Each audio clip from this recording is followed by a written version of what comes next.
This is 6 Minute English from bbclearningenglish.com. Hello, I'm Dan Walker-Smith, and this is 6 Minute English from the BBC. Today I'm joined by Kate. Hi, Kate. Hi, Dan. Now, Kate, today we're talking about credit cards.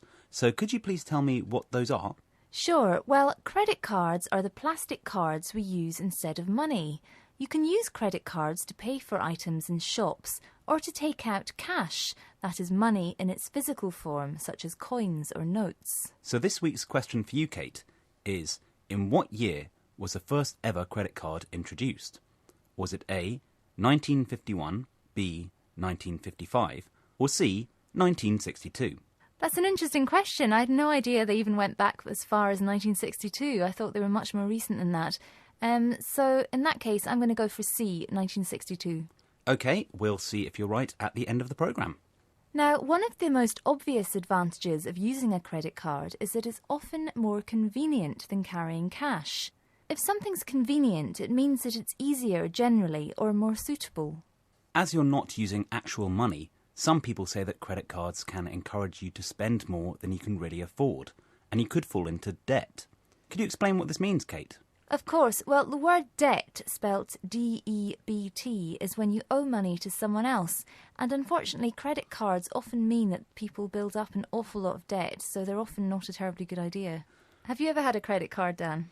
I have what they call a debit card, so I never accumulate money. I just pay off what I already have, and I'm never in debt to anyone. Well, that's very sensible. I think sometimes credit cards can be a very good idea if you're travelling or if you're abroad and you're a bit worried about not being able to get money out of the cash machine. But then, unfortunately, by the time you get back to your own country, you've run up lots of debt on your credit cards, which you have to pay off. That's the thing. They're good for emergencies, but maybe you don't want to use them for everyday life. OK, so let's have a listen to the British journalist Mark Flint, as he explains why credit cards became so popular. You'll hear the expression that credit cards were catching on. To catch on in this context means to become popular. And listen out for the word convenience, which means that people found the cards convenient. As we heard before, if something's convenient, it can save you time and effort. So if credit cards were popular with bank customers because of their convenience, why were they so popular with the banks? By the early 70s, the credit card was catching on quickly. Consumers liked the convenience and banks liked the profits. Aha, so while the customers liked the convenience of a bank card, the banks liked the profit, unsurprisingly. The profit is the amount of money that they were making. Banks make profit from credit cards by charging interest each month on the unpaid debts. And the word interest here is the term we use for a fixed fee that you pay when you borrow money. It's usually a percentage of the total amount. And debt, remember, is when you owe someone money. OK, so let's have a listen to the next extract. The speaker talks about cash machines.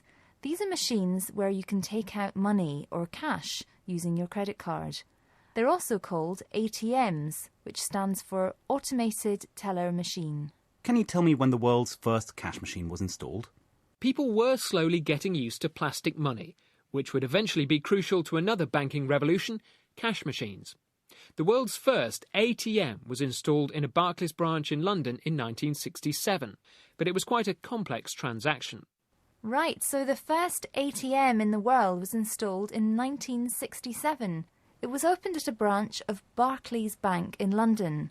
Here, branch means a division of a larger organisation, so the branches of a bank are just smaller divisions of the whole company. The speaker also used an interesting term, plastic money. Of course, he doesn't mean that the money itself was plastic, but that you're using a plastic card instead of actual cash. And we also heard the word crucial. Crucial here means something vital or important. So when the speaker says cash machines were crucial to the banking revolution, he means that they were very important to the development of how we handle our money. OK, we're almost out of time, so let's go over some of the vocabulary we've come across today. First of all, we had credit card. Cash. Convenient. Debt. To catch on. Profit. Interest.